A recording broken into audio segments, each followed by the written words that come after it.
ആരോഗ്യത്തോടെ ഇരിക്കാം. മികച്ച പരിചരണം ഞങ്ങളുടെ ഉറപ്പ്. Shoranur medical trust, Shoranur.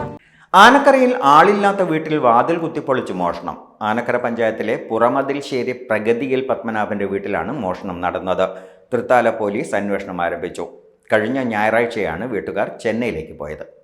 പത്മനാഭന്റെ ബന്ധുക്കളാണ് വീട്ടിലെ മോഷണ വിവരം പോലീസിൽ അറിയിക്കുന്നത്. വീട്ടുകാരുടെ പരാതികൾ തൃത്താല പോലീസും വിരലടയാള വിദഗ്ധരും ഡോഗ് സ്ക്വാഡും സ്ഥലത്തെത്തി പരിശോധന നടത്തി. വീട്ടിലെ മുൻവശത്തെ വാതിൽ തകർത്താണ് മോഷ്ടാവ് അകത്ത് കയറിയിരിക്കുന്നത്.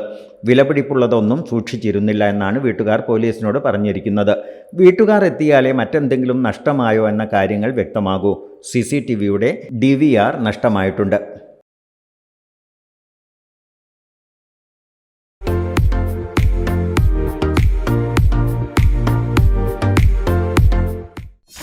.view news. കാഴ്ചകളാണ് ലോകം. കണ്ടു തുടങ്ങുക.